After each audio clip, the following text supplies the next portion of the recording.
Hello students, welcome back to my online class. In this class today we will learn some important article such as God and man. आज देखो हमें article में कुछ important uses को पढ़ेंगे, जैसे कि गॉड वर्ड से पहले और मैन से पहले। गॉड का मतलब क्या होता है? ईश्वर।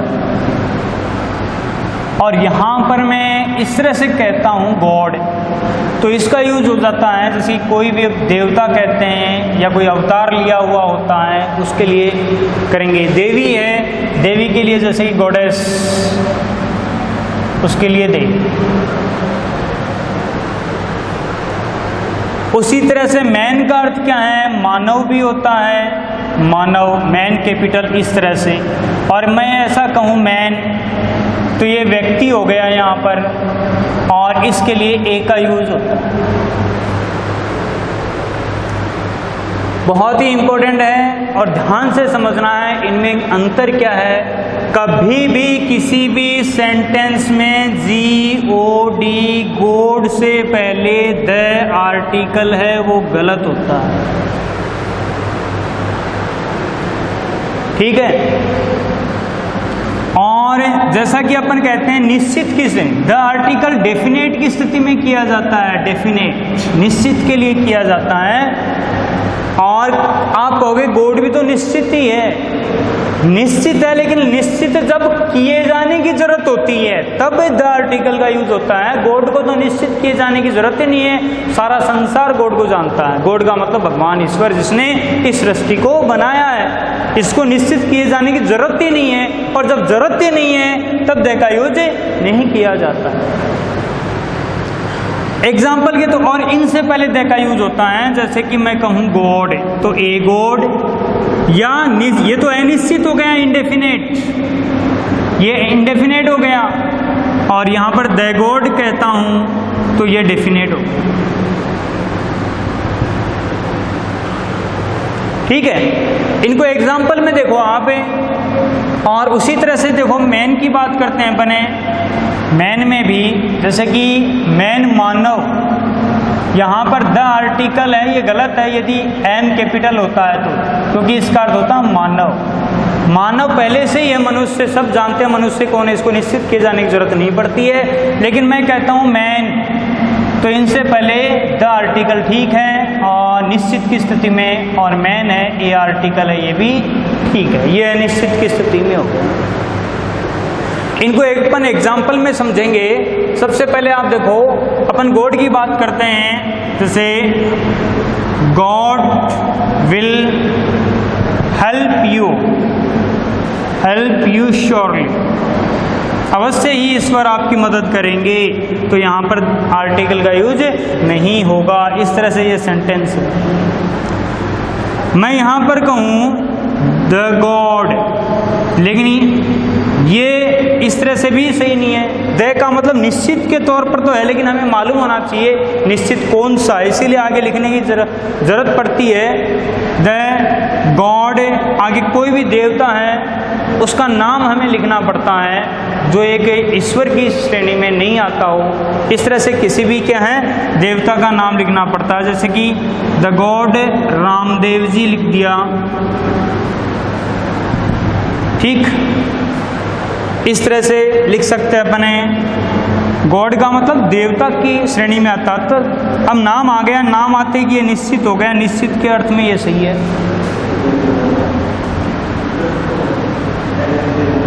जी हेल्प द पुअर फेलोज इन जैसलमेर, इस तरह से रामदेव जी ने जैसलमेर में गरीबों की सहायता की थी, यहाँ पर इस तरह से लिख दिया। तो एक देवता की जगह पर द का यूज करना सही है, लेकिन भगवान के तौर पर जी कैपिटल आता है, इससे पहले द का यूज नहीं होगा, स्मॉल लेटर के पहले द का यूज हो जाएगा, लेकिन ये एक देवता को इंडिकेट करने के लिए इसका यूज होता है। उसी तरह से इसको देखो आप, एग्जाम्पल अगला मैन की बात करें, जैसे कि man is a very intelligent, is very intelligent, ठीक है, a very intelligent living being, living being on the earth, धरती पर मानव एक बहुत ही इंटेलिजेंट प्राणी है। तो मैन का मतलब क्या है यहाँ पर? मानव। इससे पहले द आर्टिकल का यूज गलत होगा।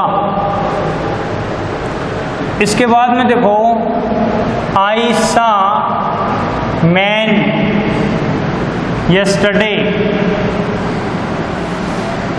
ठीक इस तरह से लिख दिया मैंने, कल मैंने आदमी देखा, तो गलत है। अपन किस तरह बोलते हैं? कल मैंने एक आदमी को देखा, तो ये एम स्मॉल लेटर का है, कैपिटल होते कि आई सा मैन यस्टरडे, कल मैंने मानव देखा, इस तरह हो जाएगा। तो कैपिटल एम का मतलब मानव और स्मॉल लेटर का अर्थ होते कि व्यक्ति या इंसान हो जाएगा, लेकिन इससे पहले ए आर्टिकल लगाना पड़ेगा इस तरह से। अनिश्चित की स्थिति में सबसे पहले हम चर्चा कर रहे हैं वो अनिश्चित है, सुनने वाले लिजनर के लिए इंडेफिनेट है, इसीलिए ए आएगा। मैं आगे बात करता हूं, द मैन, द मैन। अब ये निश्चित हो गया कौन से आदमी की बात की जा रही है? कल जो मैंने देखा। The man is a good player या हॉकी प्लेयर, इस तरह से वह आदमी एक अच्छा खिलाड़ी है। कल मैंने एक आदमी देखा, ये आदमी के लिए आ गया, ए आ गया। The man is a good player, वह आदमी एक अच्छा खिलाड़ी है। ये निश्चित हो गया, निश्चित के लिए द आ गया, ठीक है, ये स्मॉल लेटर के पहले। तो याद रखना स्मॉल लेटर, ये एम कैपिटल है, इससे पहले द भी नहीं आता है और नहीं ए आता है, ये भी नहीं आता है और अकेला होता है मैन, ठीक है, यही सही है, ये भी गलत है, ये भी गलत है, ओके। और उसके पहले देखो ए मैन, ए मैन ये भी सही है, द मैन ये भी सही है, लेकिन ये अनिश्चित हो गया और ये निश्चित हो गया। इस तरह से ये इनके इंपॉर्टेंट यूज हैं। और इसके बाद में कुछ और देखो आप,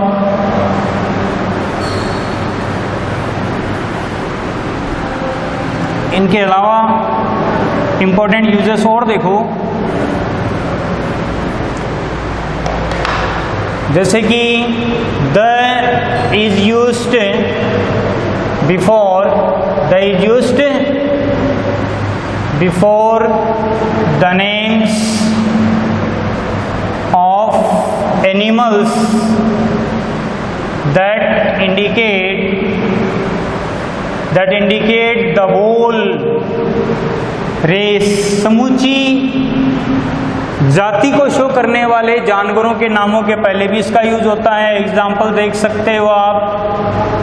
एग्जाम्पल्स नंबर 1, जैसे कि मैं कहता हूँ कैट, कैट लाइक्स मिल्क, बिल्ली दूध पसंद करती है, तो इसके पहले अपन द लगाएंगे क्योंकि एक बिल्ली की बात नहीं है, समूची बिल्ली जाति की बात है।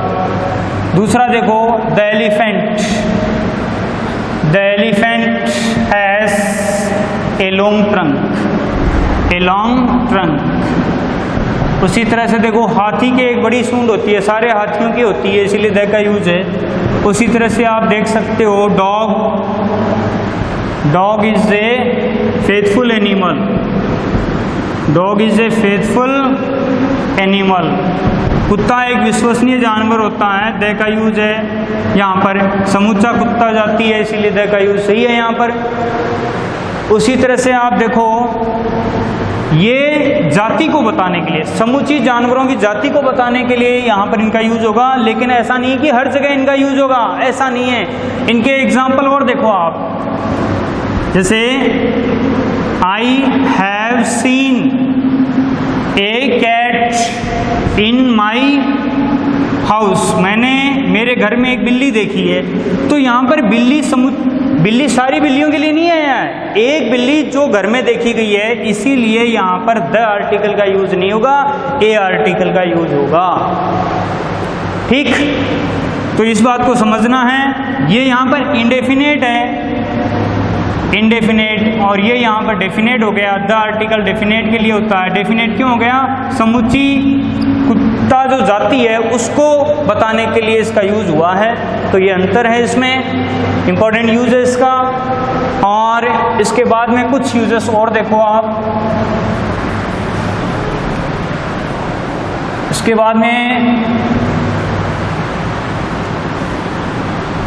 the is used before the names of famous things. Famous things such as historical building, historical building,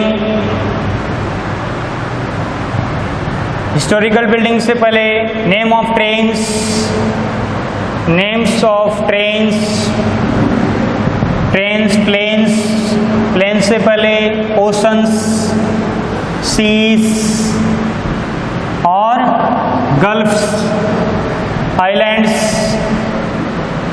द्वीपों के नाम से पहले, ठीक है। और इस तरह से डेजर्ट, रेगिस्तान के नामों से पहले,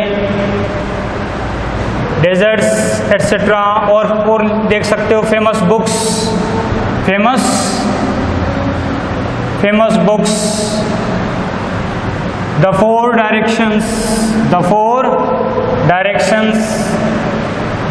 चार जो दिशाएं हैं उनके नामों से पहले, एट्सेट्रा। इनको समझ लेते हैं हम लास्ट में।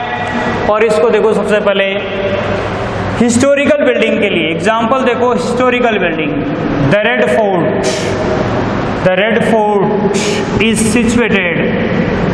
is situated in Delhi. Delhi में स्थित है लाल किला। तो लाल किला एक ऐतिहासिक भवन है, इसके पहले दे का यूज हुआ। उसी तरह से ताजमहल से पहले दे का यूज हो जाएगा। इसके बाद में और दूसरा देख सकते हो आप, जैसे कि historical name of trains, the राजधानी एक्सप्रेस। और दूसरी आप देख सकते हो द राजधानी एक्सप्रेस, ये ट्रेन का नाम है। यहाँ पर is late today, is late today, आज लेट है। इस तरह से कोई भी सेंटेंस बन सकता है। इसके पहले दे का यूज होगा। ये इसके बाद में planes, the Indian airlines, the Indian airlines, इस तरह से। और उसी तरह से द इंडियन एयरफोर्स, सेनाओं के नामों से पहले द इंडियन एयरफोर्स। उसी तरह से पांचवा देखो, पार्टियों राजनीतिक दलों से पहले the BJP, the Congress, the BJP, the Congress. और ये क्या राजनीतिक दल हो गए यहाँ पर? राजनीतिक दलों के नामों से पहले, नामों से पहले। और इसके बाद में आप देख सकते हो ओशंस, महासागर, द इंडियन ओशन, हिंद महासागर, द इंडियन ओशन। और समुद्र देखो, ओशन सीज, जैसे कि द अरेबियन सी, अरब सागर, अरेबियन सी। उसी तरह से आप देख सकते हो खाड़ी, the Mexico, the gulf of Mexico, the gulf of Mexico. और the bay of Bengal, the bay of Bengal, ये खाड़ियों के नाम हैं। आइलैंड, आइलैंड द्वीप समूह है। द्वीप समूह का मतलब यहाँ देख सकते हो आप। इसके बाद में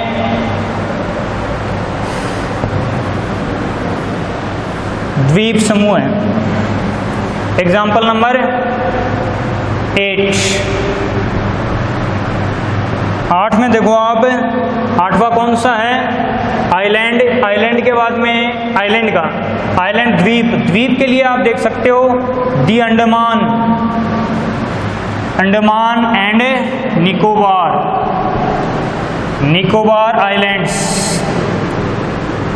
आइलैंड्स। और ये होने के बाद में और कौन सा हो गया, डेजर्ट्स। डेजर्ट देखो, the Sahara desert, the Thar desert, the Thar desert in India, the Thar desert is in India, Bharat में है थार डेजर्ट, और सारा डेजर्ट अफ्रीका में है, जैसे कि एग्जांपल 10वां। इसके बाद में आप देख सकते हो फेमस बुक्स जैसे कि the Ramayana, the Quran, the Bible etcetera. और इसके बाद में आप देखो, आप द 4 डायरेक्शन को देखो, the east, the west, the north, the south. जैसे कि एग्जाम्पल एक सेंटेंस देख सकते हो, his house is situated in the north direction, in the north direction. उसका घर उत्तर दिशा में स्थित है, उसका घर is situated, his house is situated in the east direction, पूर्व दिशा में स्थित है। इस तरह से कोई भी सेंटेंस हो सकता है, ये दिशाओं के नामों के पहले हो गया। Okay, thanks.